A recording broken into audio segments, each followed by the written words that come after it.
I'm so sorry. Didn't think I'd ever come back here. You didn't tell them I'm a wildling. She disgraced her house, the king. She's torn our family apart. We should treat them without mercy, and we will. Show them what we do to our enemies. You're a conqueror, Daenerys Stormborn. I take what is mine.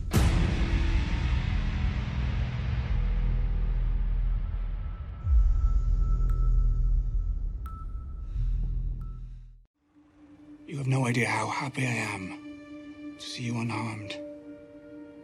Unharmed? What are you doing here? Sansa's gotten pretty good at playing the game. When she sees Littlefinger, though, it's not about politics. It's not about trying to manipulate him or anything. He betrayed her in the worst possible way. And so in her mind, everything that happened after that, he's to blame for it. You freed me from the monsters who murdered my family. And you gave me to other monsters who murdered my family. You want me to beg for my life? I will.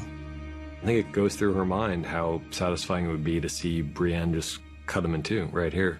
But she doesn't, and that she doesn't is an interesting quality of Sansa's, that she's started to look a couple moves ahead, and she's started to think, is it possible this person will be more useful to me alive than dead? I didn't know the Tullys still had an army. My uncle, the Blackfish, has reformed it and retaken River Run. How'd you know that? It's funny because even as she's trying to make a clean break with Littlefinger, Sansa is showing us the ways in which Littlefinger has shaped her way of looking at the world. Ramsay received a raven before I escaped Winterfell. I mean, the decision not to tell Jon about the meeting with Littlefinger, not to tell Jon how she knows about the Blackfish. If she really trusted Jon and she really was coming at this as a clean, pure Stark, she would tell the truth to her brother and the person to whom she has real allegiance at this point. But for whatever reason, she holds back on that. And I think that shows that Littlefinger still has some kind of a hold on Sansa. I am Theon Greyjoy, last living son of Balon Greyjoy. And she is your rightful ruler. It's probably unique in the history of the Iron Islands for a male heir to reject his own claim in favor of his sister. It's one thing to say, when it's just the two of them, I don't want to be king, you should be. It's quite another thing when they have the King's Moot and they're actually choosing a king. And that's, I think, when she first really begins to trust him again. I'm Euron Greyjoy. I claim the Salt Throne. Of course, the person who precipitated the King's Moot by throwing his own brother off a bridge did so with full understanding of what a King's Moot was. It's an election, and Euron Greyjoy was confident that he could step into that situation and triumph through force of personality and through violence if necessary.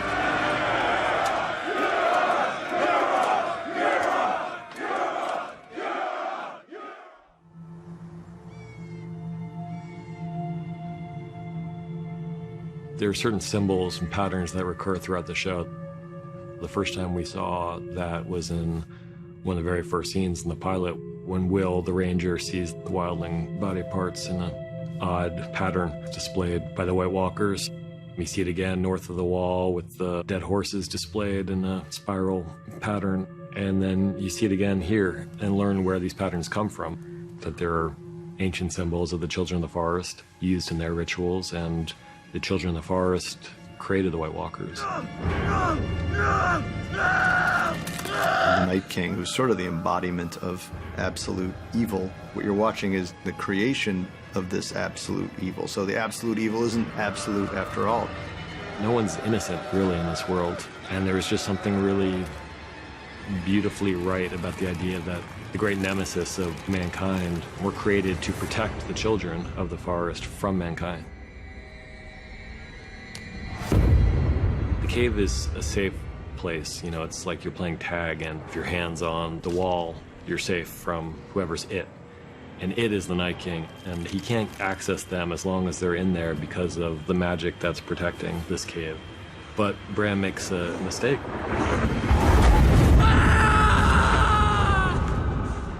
He saw me. He's not the Three-Eyed Raven yet. He doesn't have control over these visions in the way that the Three-Eyed Raven does. But for the first time, someone actually sees him in the vision as the Night King, which is part of the tragic mistake here, is that if the Three-Eyed Raven had been with him, things would have ended much differently. The time has come The time for what? for you to become me. But am I ready? No. As soon as the Three-Eyed Raven realizes there is no more time, he's got to try to upload all this knowledge into Bran. This is happening much, much more rapidly than he thought it was going to happen. And he doesn't really know what it all means. He doesn't know what to make of it all because it's happening under duress. Hold the door! Hold the door! We had this meeting with George Martin where we're trying to get as much information as possible out of him, and probably the most shocking revelation he had for us was when he told us the origin of Hodor, how that name came about. I just remember Dan and I looking at each other when he said that and just being like, holy shit. Hold the door! Hold the door! Hold the door! Hold the door! It was just one of the saddest and most affecting things. Even sitting in a hotel room and having somebody tell you that this was going to happen in the abstract in some way, and that Hold the Door was the origin of the name Hodor. We just thought that was a really, really heartbreaking idea. Hodor! Hodor! Hodor! Hodor! Hodor! Hodor! Hodor! Hodor! Hodor!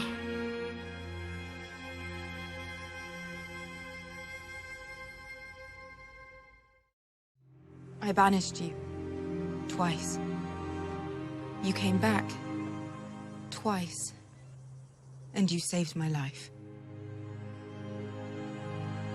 Jorah, he knows that grayscale is fatal, and it's just going to get worse. And so the moment in the series where she was probably most likely to touch me, I have to retreat. Daenerys doesn't know what she's going to do with him and the conversation that's going to be had. But then before they can get anywhere, he shows her that. And I think that cuts to the core of the matter, which is that she loves him. And she does need him. Is there a cure? I don't know. How long does it take? I don't know that either. I've seen what happens when it goes far enough. I'll end things before that. Jorah being Jorah is keeping it to himself and sacrificing himself in a sense for her, but he's not seeking a cure for himself because his primary motive is to try and save her. She knows that he's doing the best for her by walking away. But then she kind of one-ups him by saying, You swore to obey my commands for the rest of your life. Well, I command you to heal yourself, and then return to me. in that moment, he knows that she's given him the biggest gift that she could ever give him, which is to have a purpose, and that purpose is to serve her still. That's going to motivate him whether he finds it or not, but she's wise enough and loving enough to know that that's what Jorah needs to move forward.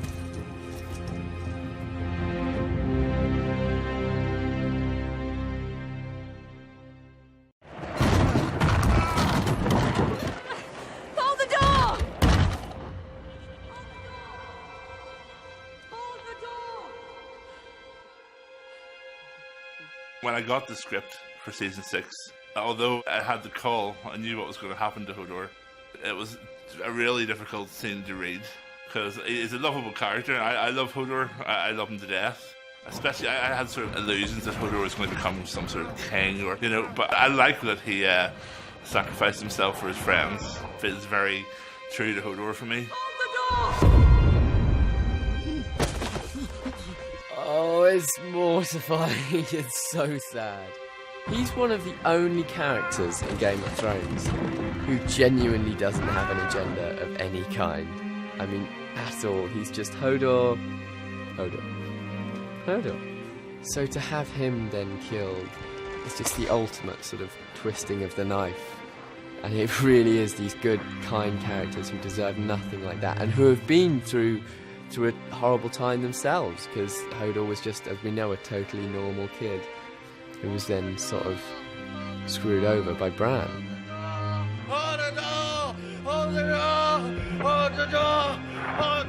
I'm just thankful I got so far with so many people dying every year. I think I did quite well to get to season 6. Hodor.